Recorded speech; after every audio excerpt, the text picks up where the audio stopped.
on. It should be on. I hope it is on. 1, 2, doesn't work, right? Oh, it's fully switched off, it seems. We're getting there. All right. That's better. Fantastic. All right, good afternoon. Hello. Welcome back. My name is Horst. I'm with Autodesk. I'm specializing in 3ds Max for design visualization as well as for game workflows.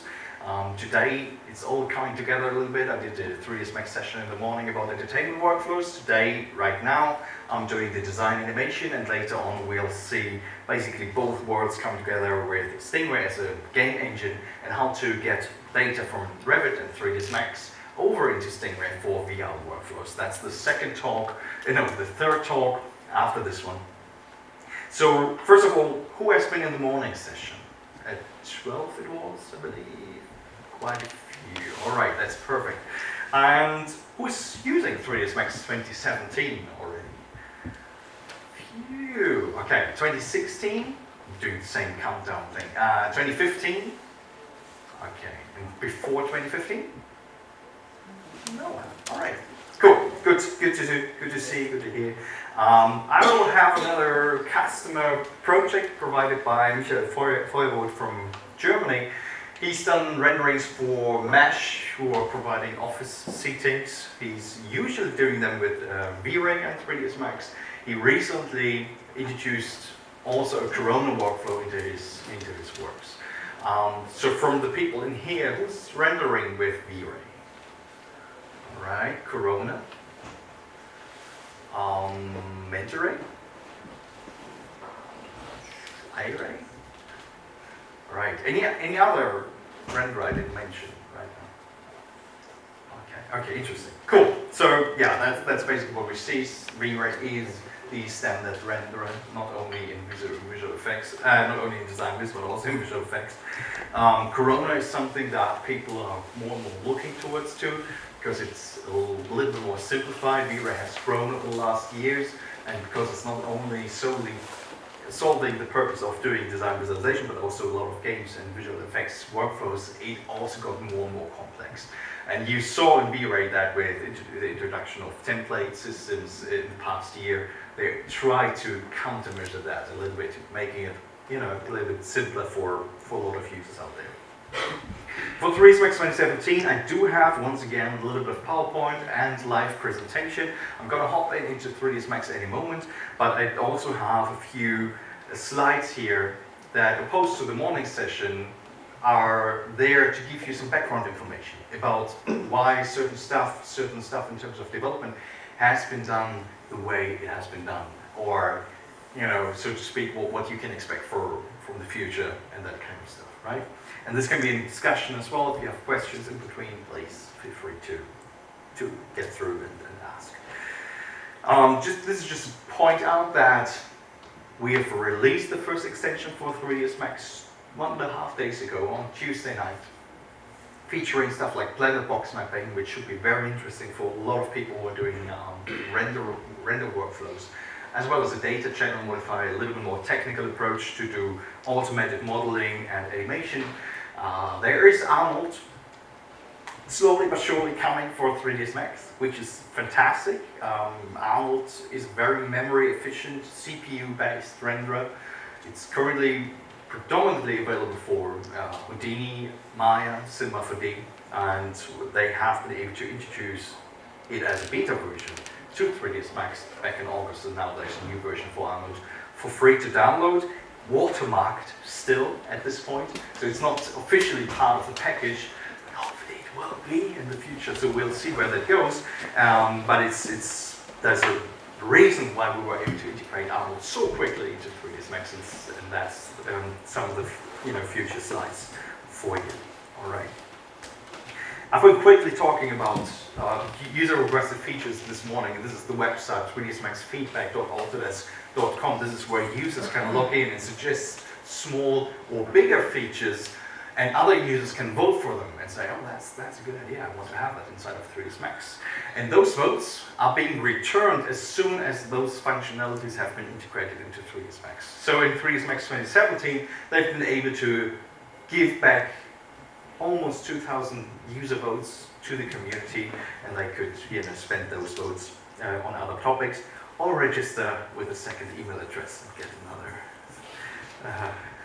I don't know how many, are there 10 votes per user? I'm not really sure these days. Oh my gosh, a lot of PowerPoint. Let's hop out of there. Quick tips and tricks session again with this specific scene. So what we see here is basically just a Porsche scene based on an HDR 360 backplate. So nothing super special happening. What's interesting though is that we have some sort of contact shadow between the background imagery and the car inside of the viewport. The way this has been done is with the camera map per pixel material. But the good news here is that instead of it having a gray mask object, which you always need to render in 3ds Max 2017, you have that kind of material being displayed inside of the viewport. So there's no re-rendering all the time whenever you place these masked objects. So if you go into Nitro's camera map, you see that's usually what's happening, right? You put something on the ground or some masking elements inside of your 3D scene, excuse me, and then you, oh no, I'm crashing. So I was trying to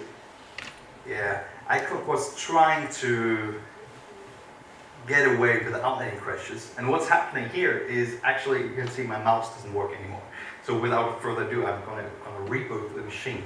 I do have hardware driver issues, I don't know, since 2 weeks with specific scenes inside of 3ds Max, which I'm not sure why that is.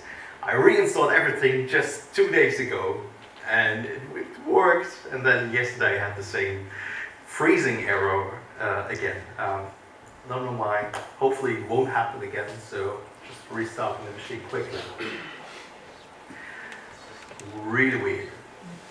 Because let's face it, we all have Max crashes, but did someone ever experience that? You can't even move the mouse? You did? Oh, come on.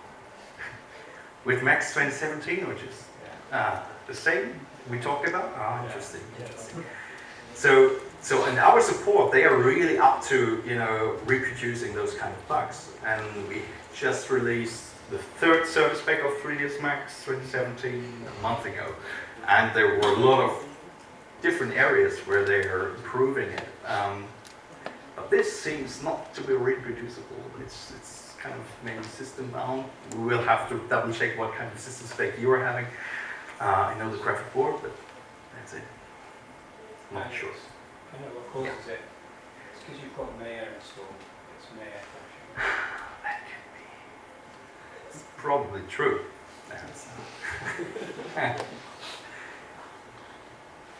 I'm not even sure I got it installed. Because it's part of the package. Nah, I don't know. So there's a lot of stuff happening with 3ds Max these days. They have the visual effects in the games market that they want to cover, and they also have the design viz market, and that's what's really great about Max is that it's part of all these different collections. So if you get a suite with, or a collection with Revit, there's a good chance you get Max with it for free. Well, you pay for it, right? But you get it in the box, which makes 3ds Max a huge product worthwhile in terms of seats and distribution. Where they're just trying to meet everyone's workflows, so to speak, on these matters. So let me open up that Porsche scene once again. I just wanted to quickly show you how easy it is to create that camera map pixel material. Straightforward. Pretty much depending on the renderer though, right? So if you go into your, switching to the compact material editor and switching back to my Nitro's camera map, just picking that material and putting a diffuse map in here. This might, in that case, be the camera map per pixel. So I'm putting in the camera, which is camera 3, and I'm putting in my background image into the sky. So as an instance, that's it. And boom, as soon as I let go, and that's the specialty of Nitrous, that not everything is real time, but that potentially makes the Nitrous viewport very powerful on even low spec machines, because the CPU, as soon as you let go from the navigation, it will kick in and render additional contact shadows as we see here. This morning I also showed you some bevel profile tools that are new inside of 3ds Max and some other areas. I will skip them for now. I will be able to show them if we don't run out of time in the end. What I wanted to talk about though, and that's definitely something I don't want to miss out on, is the rendering. Because as I already told you, Arnold is coming for 3ds Max, but there's also another renderer called ART, Autodesk Ray Tracer, which is part of the Autodesk offerings, namely Revit, Inventor, and Fusion. And that's great news, because if you're coming from these worlds, or if your clients are working with Revit scenes, in the long run, as soon as they adopt these kind of materials, it will be very straightforward, very easy for you to get a rendering out of V-Ray or ART inside of 3ds Max. The ART render integration inside of Max is a superior one to the Revit one, or the Fusion, or the Inventor, so we have more functionality and more visual fidelity kicking back in here. So if I just open up my active shape on the right hand side, there's no light in that scene at this point, but I can easily go in here and create a new sound positioner system. The sound positioner is basically your new daylight system, but it's not hardwired to Mentoray anymore, but it's render agnostic, so you can use it in V-Ray, you can use it potentially in Corona and other renderers. And that's one of the aspects of the Autodesk render development team. They're trying to be more agnostic with whatever they do. If it's a new material, a new camera, a new light, they want to make sure that this is accessible to all the different render developers that are out there, right? So no hardcore marriage to Mentoray anymore. They are more free to see other people as well. Yeah. So there you go. So I'm gonna narrow down that exposure. So that's the sound positioner. It's pretty straightforward. It's a little bit more, I would say, accessible than the usual daylight system, because you can read it because it's having some scaling issue on the projector. But here you can set all the stuff that you usually would have to go for into the, is that English? Into the motion panel. So usually you'd have stuff like where the sun should be positioned in the motion panel, and other stuff like light intensity in the modifier panel was all over the place. So not anymore. Sun position is all one object, and you can even delete it. You will still get a little bit of rendering out of your scene, as you see here. And the reason for that is that the sun positioner also creates a scene environment background, and that background is basically an HDR image that gets you some sort of diffuse lighting into your scene. That also means that the art renderer is very capable of doing HDR rendering, so I can, or doing lightings based on HDRs. So you can just drag and drop an HDR image into your background and get some sort of lighting out of it. So currently it's like super dark. I'm just getting proper exposure value in, and now I can just quickly switch between different HDRs and get my settings right, hopefully. So with that. And of course, because I'm using HDRs, same as a V-Ray or Mentoray workflow, I can drop that HDR into my material browser and do a little bit of color grading on top of that HDR in order to get more, not such a diffuse shadowing in there, but more direct shadows, for example, out of that HDR, if that makes sense. And something I haven't tried, but I copied this in here this morning, is the image comp helper. I don't know if anyone has ever tried that script. It's created in Germany by Christoph Bulter, and it's pretty great. You just drag and drop it into your scene. Oh, and then it doesn't work into this 17.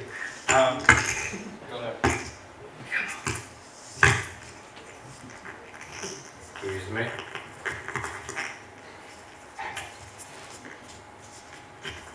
I'm back.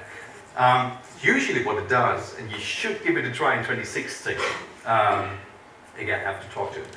Usually what it does, it gives you a direct grid inside of the viewport for different composition helpers, like a rule of third grid into your viewport. And you can easily adjust your camera based on these photographic composition rules, right? Which, again, makes a lot of sense. There are whole books written about photographic composition, and you can straight away reuse that inside of 3ds Max, which is great. What's it called, sorry? Image comp helper. So I'm going to zoom in on this one. Image comp helper. I hope that again makes sense. Hopefully Christopher will be able to port it over into Max 2017. Cool. So that's the art renderer. And if I go into the settings, you will see, oh, it's like super basic. There's not much you can do. You have, I believe, one render element that allows you to do different noise reduction levels. But that's it. So what I'm saying here is not that you need to use it, because we already saw that 80% of the room is using V-Ray, and that's totally fine. What I'm saying is that because we integrated the art renderer, we were also able to very quickly integrate Arnold. Because of that, we were also very quickly able to, talk to the Corona guys, give them better access into 3ds Max, talk to Vlado from Chaos Group, and develop new materials for 3ds Max that are able to work with V-Ray and Mentoray and Iron all at the same time. So once again, that's just an initiative to create some sort of a generic interface for render developers. So when talking to Pixar or SolidAnger, they were telling us, we don't produce for 3ds Max, not because it's a bad product, but because it's just too complicated to get the renderer hooked up into 3ds Max. So they unified the pipeline and the interface for render development inside of Max. And art is just kind of a proof of concept of that. So there's a lot of stuff that happened behind the scenes. Another thing that's really interesting and that kind of originated from that initiative is that they have created a new material, and the material is called physical material. That's it. If I zoom in a little bit, you will see, well, it's not super special. They have a number of presets in here. I believe even a hot dog preset with ketchup. Fantastic. Really good. But opposed to the standard material, this is a physical material that is state of the art and is able to work with any GI renderer out there. It's an abstract material graph that has been documented in a tech paper and provided to Chaos Group, provided to Corona, provided to the NVIDIA Mentoray guys. And well, Vlado integrated the physical material within, I believe, half a day, and it's fully working inside of V-Ray.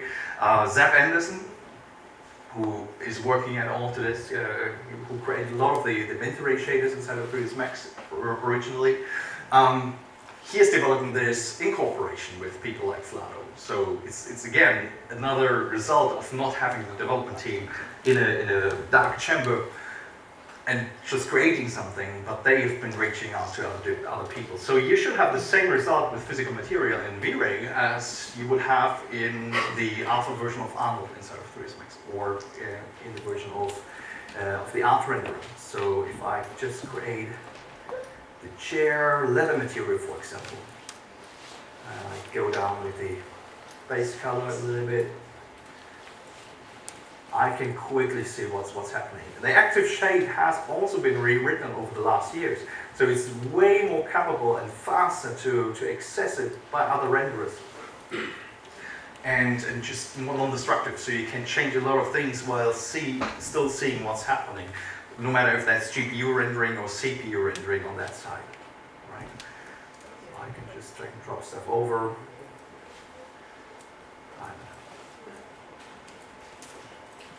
That's good enough.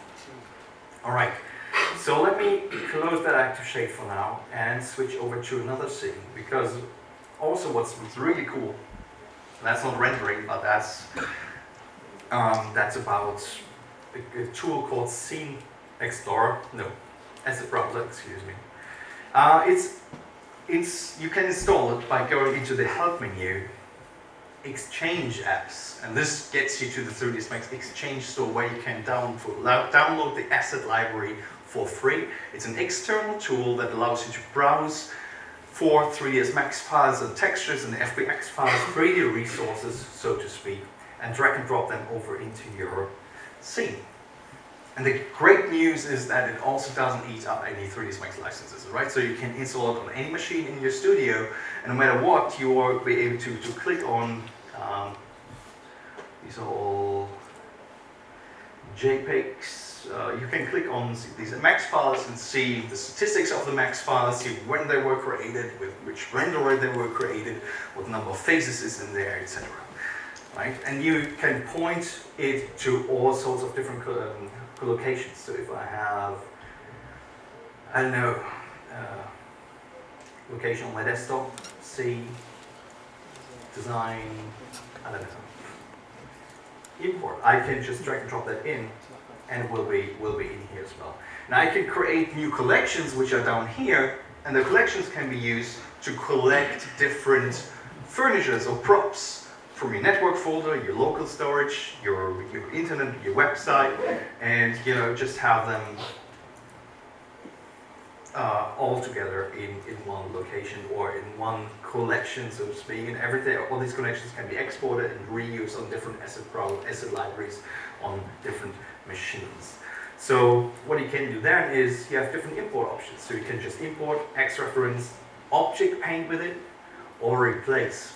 So that means I could, for example, just drag and drop that pillow over in here, and maybe put that pillow up here as well, and there. And I can scale it, I can rotate it, and as soon as I'm ready and good to go, I can decide, well, maybe that pillow doesn't work for me, maybe I want to change it. So I can select all of that geometry, and I can change it or replace it with a number of pillows over there. So all I have to do is go into that replace mode, drag and drop that into my scene, and you get the geometry replaced, including the scaling and rotation that we just did, right? So it's a very practical tool of quickly going through your scene, maybe changing vegetations, trees, all sorts of stuff. All right. Then we have another little tool, and that's more for animation. So let's say you have an airport or big scenery. What I'm a fan of when we do animation for visualization for big sceneries, I'm a big fan of revealing portions of that scene, not throwing everything at once at the viewer, at your customer, but revealing how that airport structure is being built, like pulling up some pillars or columns over time. And we can do the same for these interior props, right? Not having everything in here, but maybe start with a chair only and then pop in some of these pillows. So we can do that quite quickly now inside of After Effects 2017 by basically just selecting all the furniture and scaling it down, right? So I can set a key at frame 5, and I can set another key with a scaling of 0 at frame 0. So now I have that scaled up thing. Well, that's not really looking good. I mean, that's not very creative, right? So what we can do now, though, and I'm not sure, I asked in the beginning who saw the morning's presentation, and if you remember, I showed 3D text and how to animate 3D text using animation presets. And I was mentioning we can use the same technique for all these objects in here, and that's totally true. So we could, instead of scaling or setting these keyframes, we could load up a preset where we already scaled up a teapot, for example. It would take these keyframes and put them onto each object individually, and we can rescale that, retime that. What you can also do is, again, I have to zoom in a little bit so you can see, in the animation panel there's a new tab called offset controllers, and this allows you to basically add another offset controller or modifier for all your animated tracks. So this could be materials, modifiers, or just simply transforms.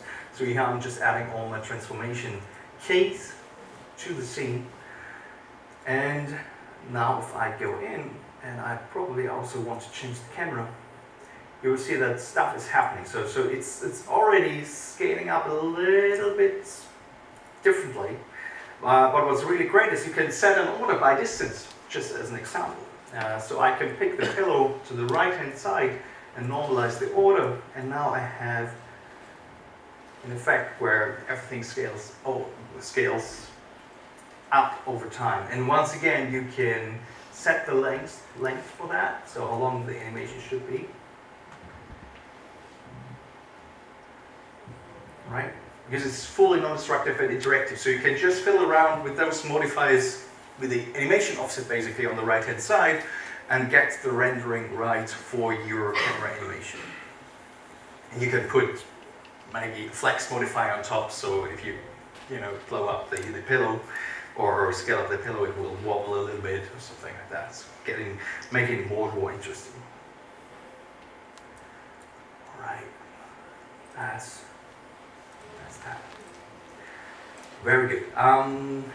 Few more things that I want to show you. Yeah, maybe this one. So this is already, basically, it resulted to be a Stingray project, which again, I'm going to show in a different class. But what we did here is we imported a stadium from the US via Google SketchUp, imported that into 3ds Max, and the goal was to simulate different wind directions for that stadium and how that would potentially affect the football or well, for them it's a soccer match, right? And we wanted to put that back over into Stingray, but 3ds Max was the hub to collect all the data. So we collected data from Google SketchUp, which is basically the stadium, which you can see here. Nothing like super special happening here. And we used the new Boolean operators that are now part of 3ds Max 2017. It's the calf Boolean library, double precision Booleans, to create a low-res version of that stadium, and created some sort of wind simulation in Simulation CFD, which again is an external package. We also used InfoWorks, which is another Autodesk package, which allows you to gather all the surrounding buildings and export them as FBX files. So you can easily create basically that, perception of having that stadium in a geographical location with all the buildings surrounding it. All right, and then finally, what's really cool is that you can import the CFDs, the simulation data, and that's new in 3ds Max 2017. So whenever a customer asks you if you could do a wind simulation or a water simulation, well, basically, if it's really for simulation purposes, you can get one of these simulation packages that are part of the collections at Autodesk, or basically use any package out there that's able to export a CSV data table. Because that's what those tools are doing. They are creating text data and vastes, huge sizes of text data. And those text columns or files, they can be imported as a CSV file import by using a CFD import data object. That's a Max Creation Graph object that is shipping with 3ds Max 2017. So that was a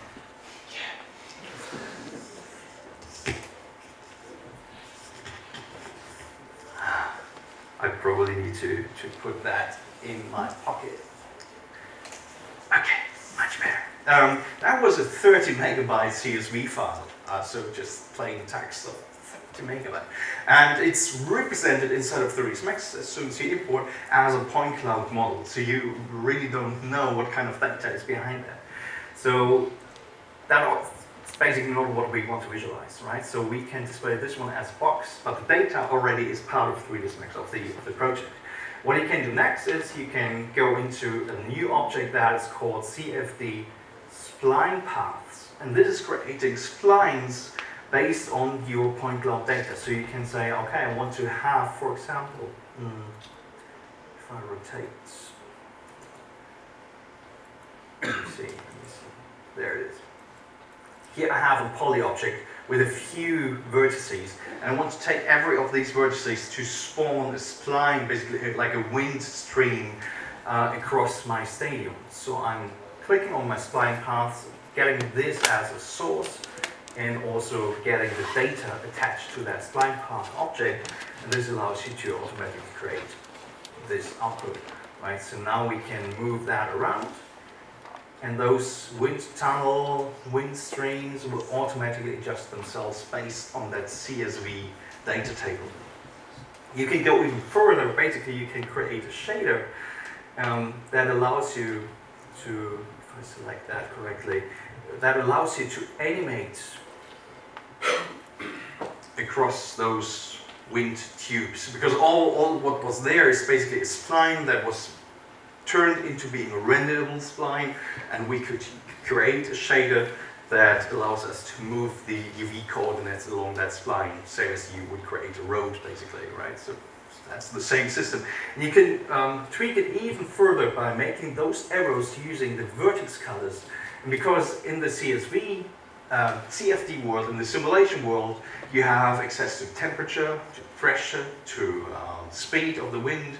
You can make all of that available inside of 3ds Max as well by using the CFD color vertices modifier and just attaching this guy to your data table once again. And now those arrows will be colored based on whichever data I've specified. So in that case it's the speed, so if it's red it will be very fast, if it's blue it's standing for wind that is rather slow, that kind of stuff, right? So there again, there's a lot of stuff that's basically available to you right there.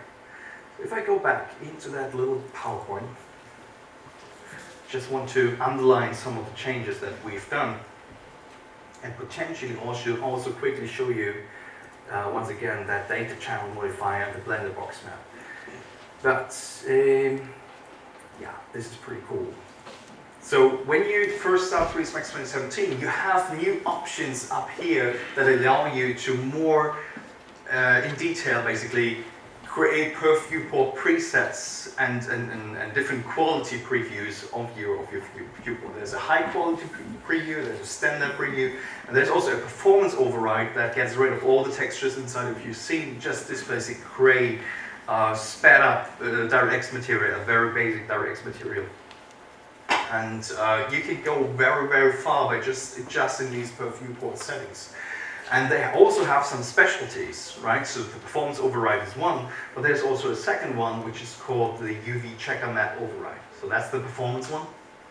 Just great, just very fast for big environments. If you have cities imported into 3ds Max, that's probably something you want to go for.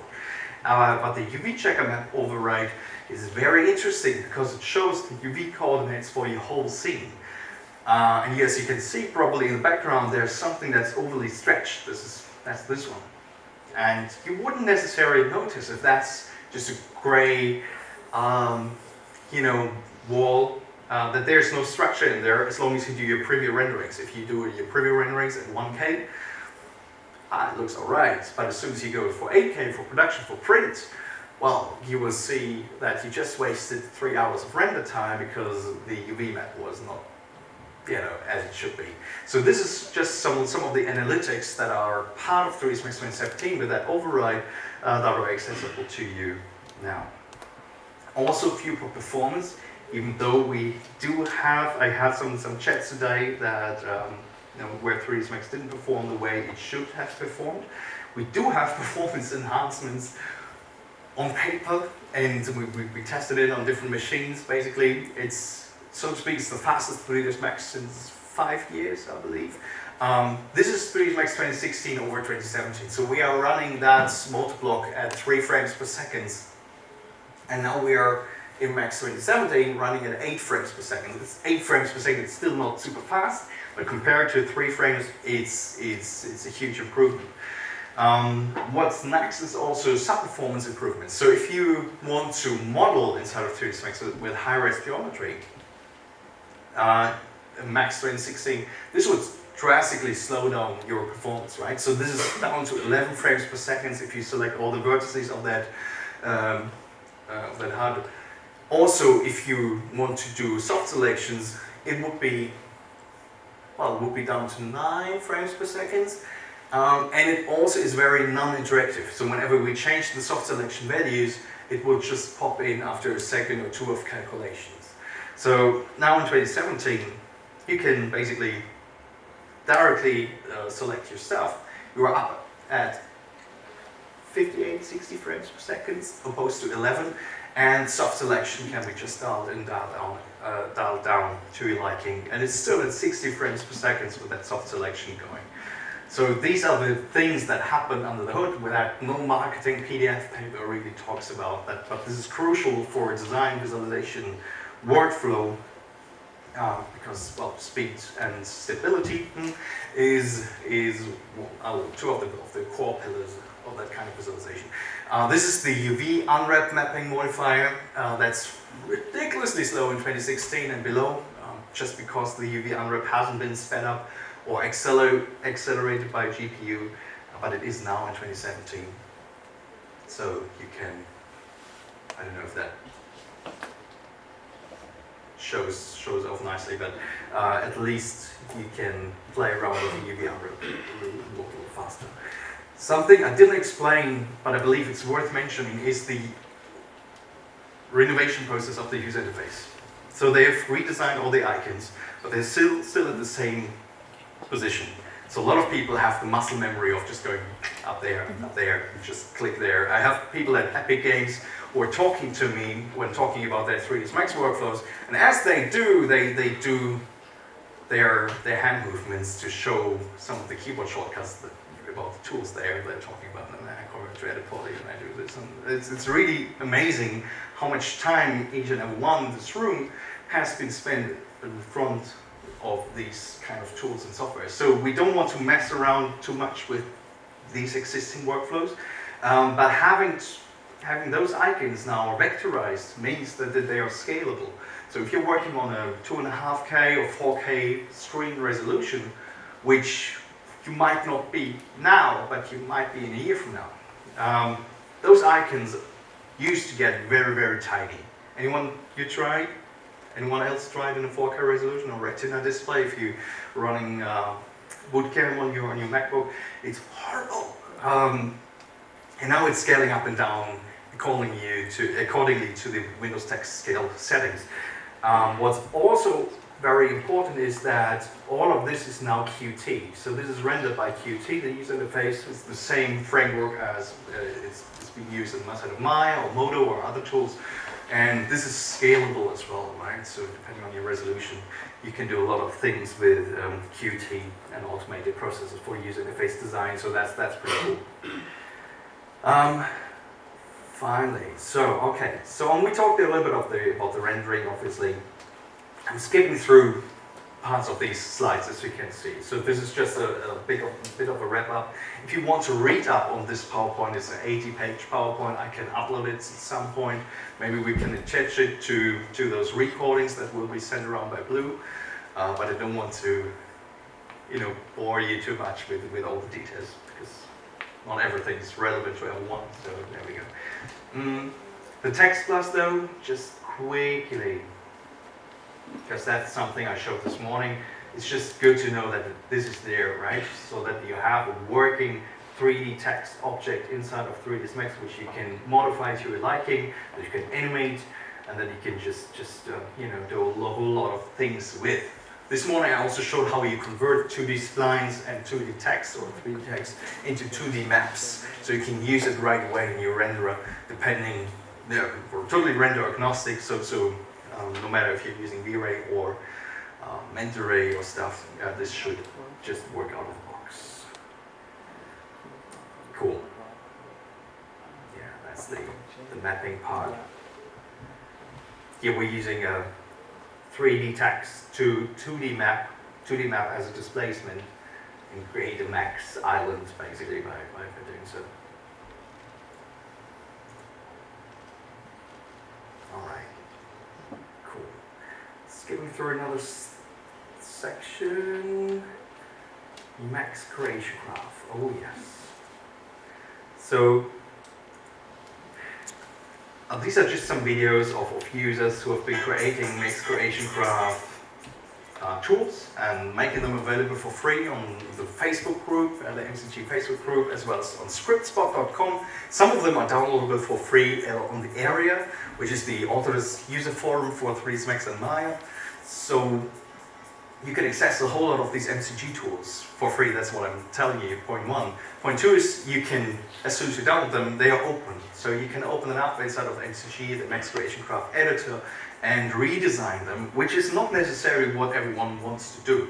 But since this, we came quite a long way, and we've created a lot of additional tools that allow you in your design whiz workflow, no matter if you're going into a render pipeline or going into real time, that allow you to, for example, populate your scene a lot easier, right? And just as a background information, MCG, Max Creation Graph, is a framework that's living outside of 3ds Max. So potentially we can easily dock it into a Unity framework or an Unreal framework or a Stingray framework and use the MCG tool sets in real time inside of an engine. So this is a thing I did back in the days where we created these cables and we procedurally put the pigeons or birds on there,